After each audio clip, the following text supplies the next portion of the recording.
Tomorrow stock market का prediction करेंगे, तो उसके लिए सबसे पहले निफ्टी 50 को एनालिसिस करेंगे। निफ्टी 50 को यह चार्ट खोल लिए, तो आज जो निफ्टी 50 में सबसे ज़्यादा जो गिरावट आई, उसमें सबसे बड़ा योगदान जो है वो आईटी का है। आईटी इंफॉर्मेशन टेक्नोलॉजी सेक्टर का है, जिसके चलते आईटी सेक्टर में जो गिरावट आई। और आईटी सेक्टर में गिरावट क्यों आई?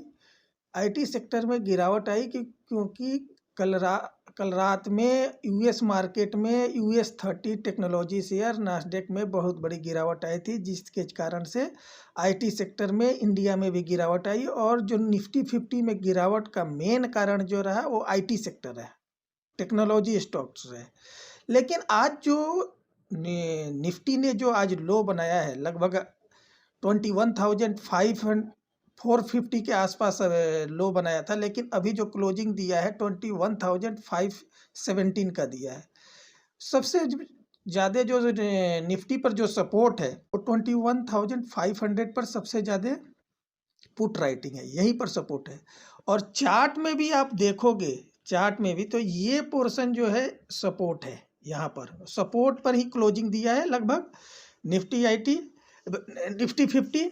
अब कल जो है, कल मार्केट क्या रहेगा, अप्स रहेगा डाउन, यूएस मार्केट के अनुसार डिसाइड होगा। लेकिन जहां तक लग रहा है कि कल जो है निफ्टी में एक तेजी आएगी, कारण कि पिछले 2 दिनों से आईटी सेक्टर में गिरावट आ रही है, जिसके कारण से कल आईटी सेक्टर में तेजी आ सकती है। तो आईटी सेक्टर में क्यों तेजी आ सकती है, मैं आपको बताता हूँ।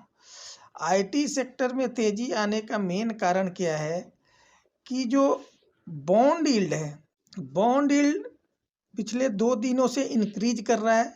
कल लगभग 2-2.5% यूएस का 10 ईयर का बॉन्ड यील्ड यानी कि इन्फ्लेशन, महंगाई, ठीक है।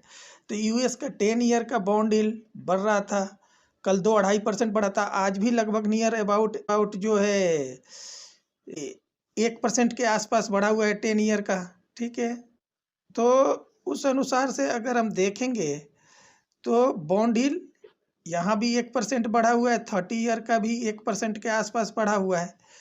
तो आज हमें लगता है कि पिछले 2 दिन से गिरावट हो रही है आईटी सेक्टर में, तो एक शॉर्ट कवरिंग आएगी आईटी सेक्टर में, जिसके चलते निफ्टी यहाँ से 100-150 पॉइंट ऊपर जा सकता है, 600 के ऊपर जा सकता है।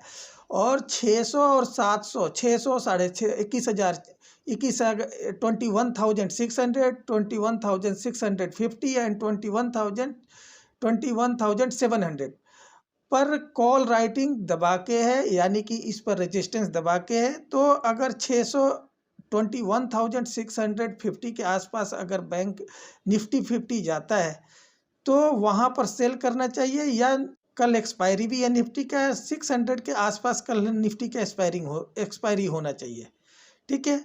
अब थोड़ा सा हम बैंक निफ्टी का देख लेते हैं। तो निफ्टी बैंक भी जो है, निफ्टी बैंक का जो आज गिरावट हुआ, निफ्टी बैंक में बहुत बढ़िया उछाल थी।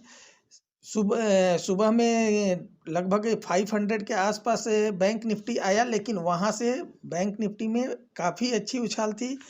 आज बैंक निफ्टी में जो गिरावट का मेन कारण रहा वो रहा एचडीएफसी बैंक के कारण मेन गिरावट हुआ, नहीं तो बैंक में कहीं कमजोरी नहीं थी। लगभग मॉर्निंग में 500 से रिकवर कर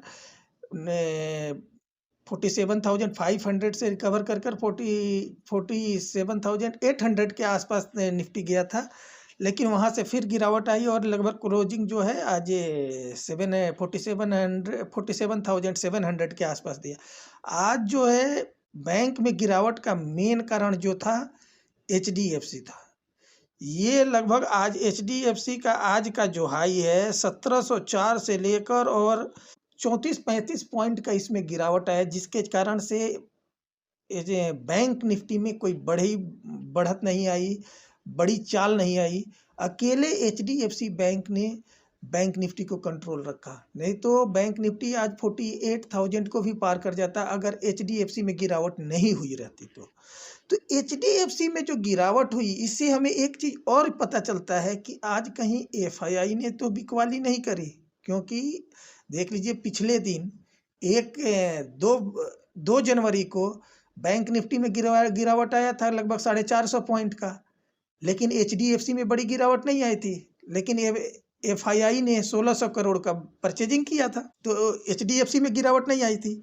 आज बैंक में कोई ज़्यादा बड़ी गिरावट नहीं आई, 150-200 पॉइंट की गिरावट आई, लेकिन एचडीएफसी में सबसे ज़्यादा गिरावट आई। इसका मतलब है कि एफआईआई ने आज मार्केट में बिकवाली करके गए हैं, ऐसा हमें लग रहा है एचडीएफसी में गिरावट के अनुसार। कल अगर मार्केट खुलता है, कल अगर मार्केट यूएस मार्केट हमें लग रहा है जे वहाँ पर आज रात में नास्डेक में तेजी रहेगी, तो कल खरीदारी के बारे में आपको निफ्टी 50 के बारे में सोचना चाहिए। कारण क्या है कि निफ्टी 50 जो है सपोर्ट पर क्लोजिंग दिया है, तो कल वहाँ से एक जंप आना चाहिए जो 21,600 650 21,650 के आसपास तक कल निफ्टी जाना चाहिए। आज रात में यूएस मार्केट कैसे रहता है उस पर डिपेंड करता है। Thank you.